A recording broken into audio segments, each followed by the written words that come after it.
How's it going, guys? It's me, Domo of the Domo channel, here today with our episode 2 reaction of Charlotte. Now, this might be a little late. I apologize for that because I wasn't actually planning to do a continuous episode reaction review thing for this series, but then I decided after Gakko, Gurashai, and about like the anime, like just the amount of anime there is to watch this season, I decided to do you know, episode reactions continuously for series that I really enjoy, like the top. And Charlotte and Gakko Kuroshai are one of them. For the rest of the animes this season, I will decide if I will do other like continuous reactions for them. But I will do impressions on most of the animes I watched this season.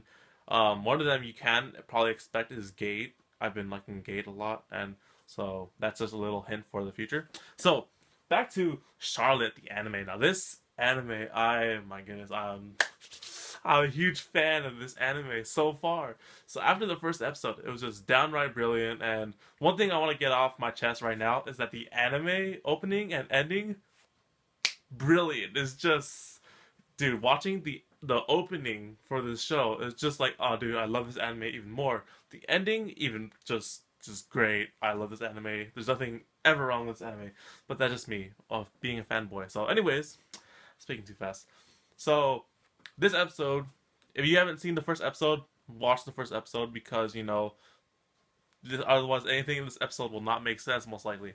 This episode, after the results of episode 1 with I should remember their names. Yu Otsuka, I believe his name is Yu, joining the student council president and joining the school. Now we finally see that he has officially transferred to the school and he has officially, gotten used to the school and started to become in the student council president with Tomori and the glasses guy. Crap, I should remember his name next time. Anyways, so this anime, one of the things of this anime that I love is that it has like the Angel Beats feeling to it when they're just like messing around in school. And I mean, it's given because they're made by similar people, similar companies and stuff like that.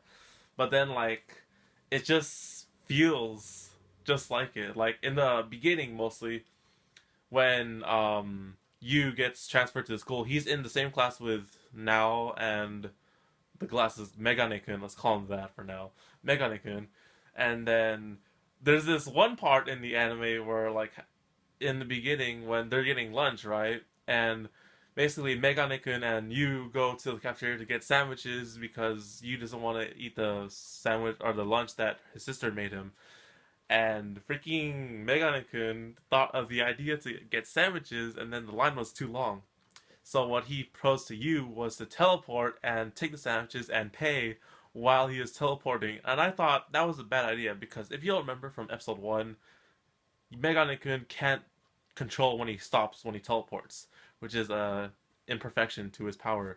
So I just thought that this is gonna go bad, but then it met my expectations and it made me laugh so hard when he teleported. It was just like a slow motion shot of him reaching for the sandwich and then with his other hand dropping the money into the tray, and then he crashes through the window and everyone is like caught in the explosion or like the force of him teleporting, and I was just like laughing my ass off, and that was just super funny. And that's part of one of these animes, they have the comedy elements sort of in a way, but I love this anime so much. So he got sandwiches, he came back with like 4 in his hand, and his freaking head was bleeding. His like uniform was all scratched up. He wears body armor on under his uniform, which is freaking ridiculous.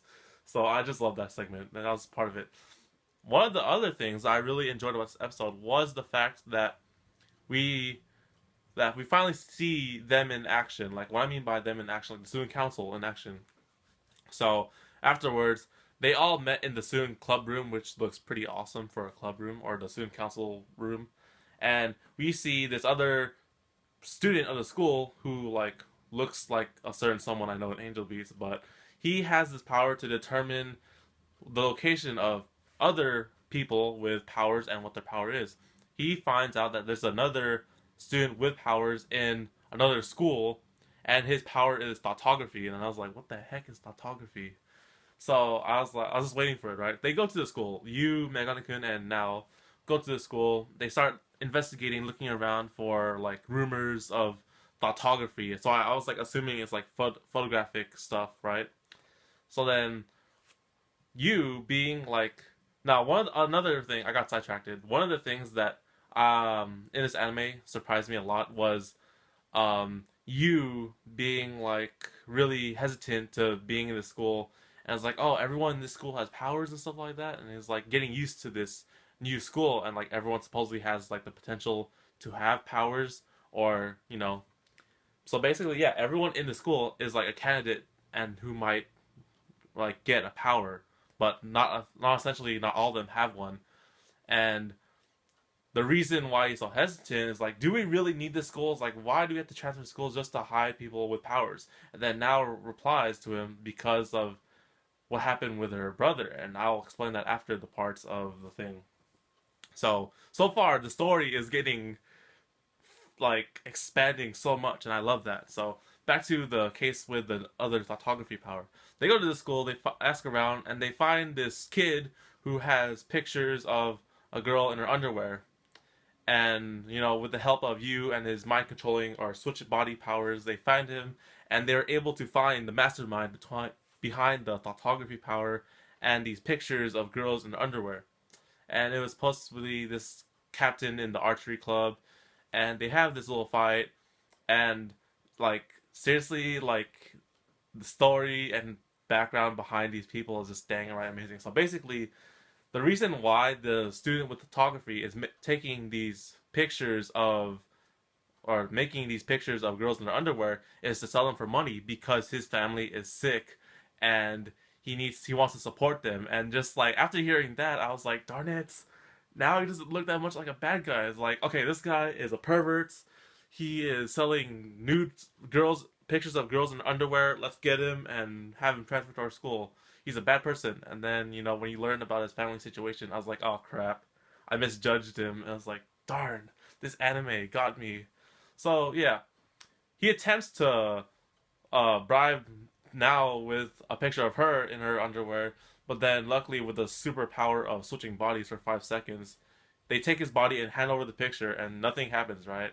So then he tries to shoot an arrow at Now, but luckily our Megane-kun, who can teleport super fast, catches it like at the freaking millisecond that it almost hit her, which was really unexpected. I didn't like expect like this to happen, because the last time we saw the student council try to get someone like from another school and investigate their powers, it was you and him switching bodies. But this guy, he almost shot an arrow to Now and could have killed her. I mean, like, this is a dangerous job that they're working in. So after that, they captured the student. They convinced him to stop doing these things, or else the police, or if people with powers are captured, they'll be scientifically tested on like freaking guinea pigs. Now, after hearing that part, I was just like, oh my goodness, this anime has thought it very through. There's just everything about this anime. So they stopped the student. They able to successfully convince him to stop doing this thing. They convinced him to like work an honest job and support his family through that way. And then after that, we learn about Nao's brother, who is in the hospital, and you decides to go with Nao to go see the brother about what happens if people are caught with powers, and they're not transferred to the school, or like they expose their powers and then they get caught as a result. So we go to the hospital. I mean, like, I expected like the worst downright situation where he's just like in the chair and he doesn't do anything. He's like blank eyes and everything like that. That's what I expected. And then when we saw him for the first time, he was just like going crazy at his bed. He's just like ripping it apart. And then like Tamori sees this as normal, and then um, it's just really it's really the way they portray this story of how these people with superpowers get caught and then they get experimented on, and now look where he's at. He's like hospitalized, like craziest looking, and they thought this anime like through a lot. The story in this anime is just downright like it's just blowing my mind right now, and that was amazing in a way. But anyway, beside the fact, After talking with Tamari a lot about what happened in her situation, so this episode was a little backstory about Charlotte. Not her name's not Charlotte. Darn it. About now and her whole family situation and how she eventually joined the school and how they developed. She learned that she had powers and stuff like that.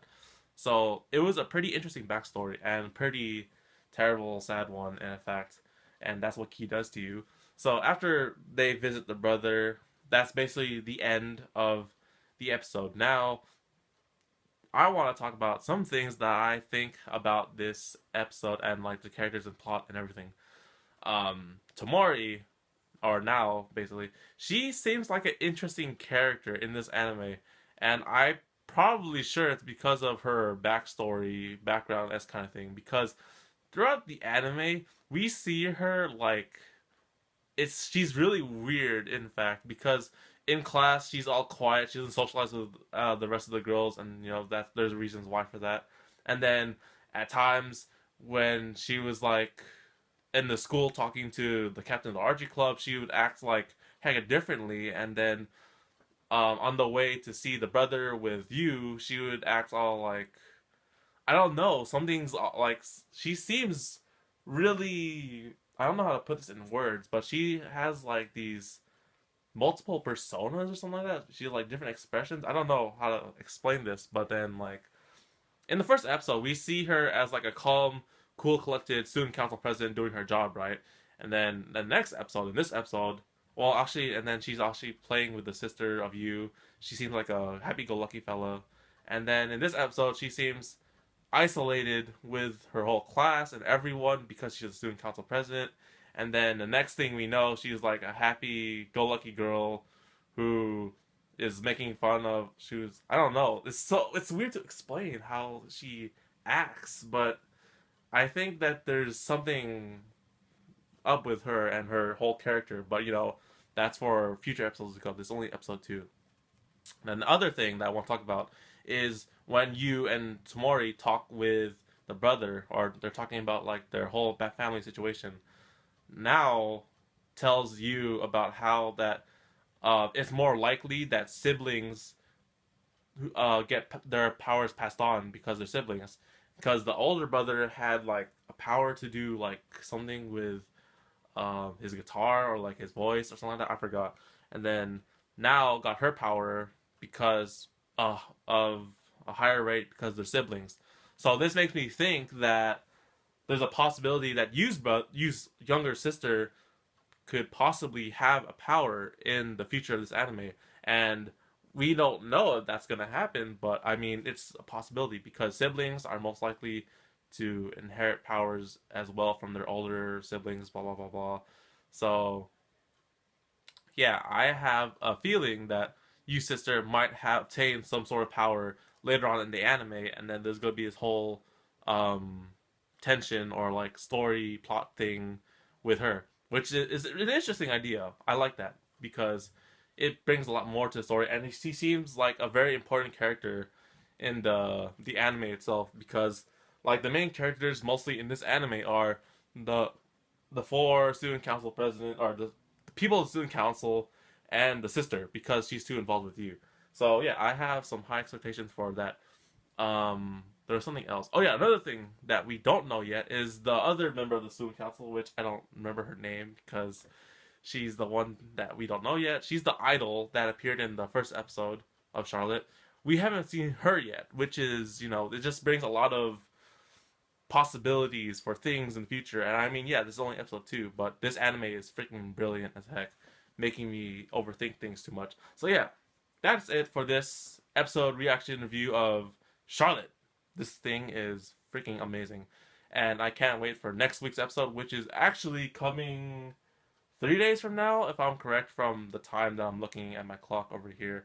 But yeah, soon, episode 3 will come out. So since this is a late video, I will be watching the next video very soon. So yeah, thank you guys for watching. I hope you guys enjoyed, and I'll see you guys on the next video on the Domo channel. So take care, guys, and matane.